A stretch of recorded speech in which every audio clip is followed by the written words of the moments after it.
Marseillais, Marseillaise, Belge, Belge, Marius, Marique. Ici Londres. Le gouvernement belge est en exil à Marseille, à l'abri du soleil auquel il ne s'est pas encore tout à fait habitué, mais cela ne saurait tarder. Le 13 juin 2010, les divisions sécessionnistes ont déferlé sur tout le territoire, installant aux commandes de l'État la peur, l'individualisme, l'égoïsme et le cyclisme. En ce 18 juin, ayant découvert la sieste et le pastaga, on a pris un peu de retard. Donc, en ce 18 juin, en ce jour anniversaire de l'appel du général de Gaulle, moi, général de Gaulle Keep, j'appelle à mon tour la population de notre beau royaume pluvieux, mais encore jeune, à entrer en résistance contre la haine qui mine et corrompt. Allons tous au charbon pour extraire du coq et du lion la plume vengeresse et la griffe impérieuse qui redresseront les âmes égarées dans le désamour et la fraternité. J'appelle tous les altruistes à nous rejoindre ici, à Marseille, pour nous regrouper et organiser la rébellion et le soulèvement. Venez à nous, il y a suffisamment de place pour vous loger tous et au pire. S'il n'y en avait plus, nous pourrions toujours loger les altruistes à Saint-Tropez. Rejoignez-moi, résistants du savoir-vivre et de la paix dans les ménages, car l'égoïsme a peut-être gagné une bataille, mais il n'a pas gagné la guerre. Rejoignez-nous, disais-je, car il n'est point de cité plus jolie, ni même plus belge, que la cité phocéenne. Les Grecs qui l'ont fondée, n'ont-ils pas créé Léonidas, Godiva, Dascalides, de grands noms de la praline belge? Et n'est-ce pas le célèbre César, fils de Marius? Non, père de Marius, mais fils de Pagnol, qui a dit de tous les peuples de la Gaule, les Belges sont les plus braves.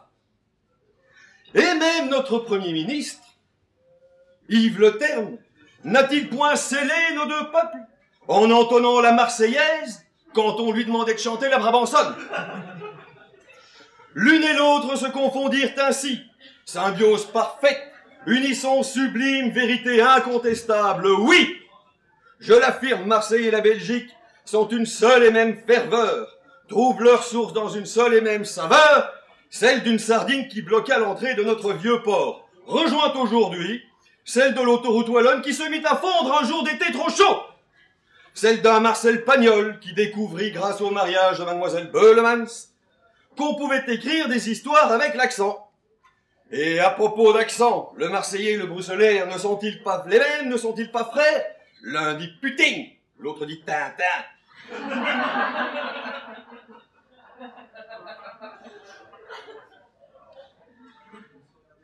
L'un dit Daplect, l'autre dit ça pègue.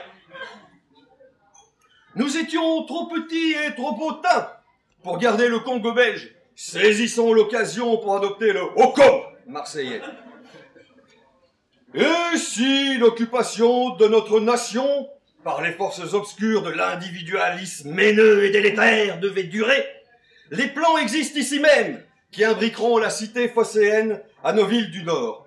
Les Belges du 13 ne se sont d'ailleurs donné pour mission de ramener ici rien de moins que l'atomium, dont ils ont déjà acheté un morceau que voici. Morceau de l'atomium, messieurs, dames, s'il vous plaît, morceau de l'atomium! Je vous le demande. Quel monument trouverait plus naturellement sa place ici que le seul au monde qui soit fait de boules? Hein? Marseillaise, Marseillais, Belge, Belge, l'heure est grave. Quand l'Europe doit nous unir dans une cohésion fraternelle, il n'est pas temps de nous escagasser, ni de nous racrapoter, ni de nous enguirlander, ni de nous chicorner, hein? Hein, quand même? Enfin! Mais ça suffit maintenant, hein? Bon, allez, maintenant, et attention, hein, pas deux fois gentil, hein, camarade, parce que ça va bien. Bon, enfin, quand même, bon. Donc, ni de se racrapoter, disais-je, n'est-ce pas? dans un monde de solitude et de repli sur soi. Et si la Belgique doit se scinder, soit. Acceptons ce destin, mais faisons-le en être civilisés, sans haine et sans rancœur, pour donner à tous les peuples du continent un exemple de savoir-vivre ensemble ou séparés.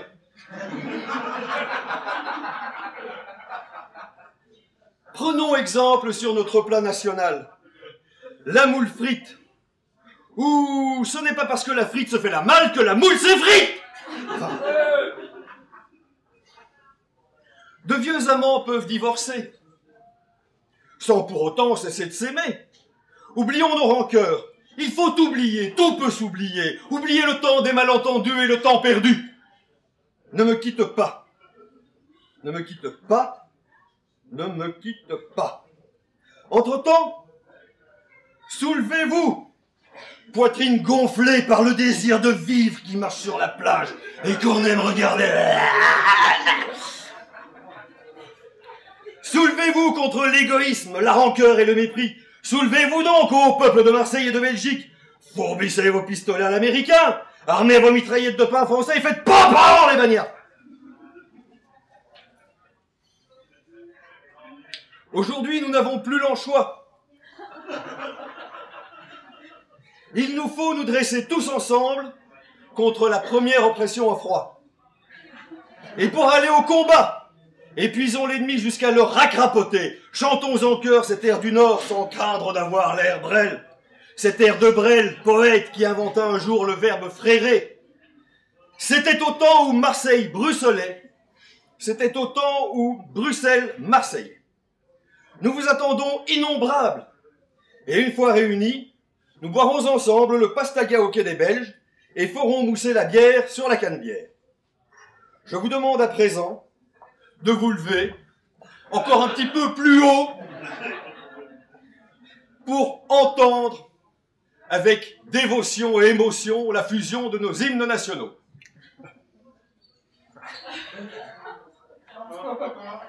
Bon, non, j'ai dit la fusion de nos hymnes nationaux.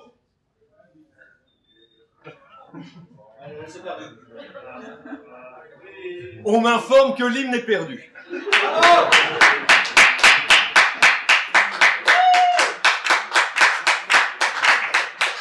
Je voudrais enfin, et c'est probablement le plus important, si ce n'est le plus grave, car si la Belgique est actuellement privée d'un gouvernement, sachez, messieurs, dames, que la Belgique vit beaucoup plus grave. En effet, la Belgique est actuellement en pénurie de tartare, d'andalouse, de bonsaï et d'américaine. Attention! Les 4 accompagnatrices les plus fidèles de nos fiers cornets. Et je suis heureux et fier, avec le consul général de Belgique, avec le président de la Chambre de commerce franco-belge, de recevoir ici à Marseille, afin de leur partager nos richesses gastronomiques, Monsieur Denis Ducarme, député fédéral, Pierre-Yves Géolet, député régional, Gilles Forêt, conseiller communal de la ville de Liège, et Frédéric Poitou, maire adjoint de Coudou, conseiller communautaire. Merci.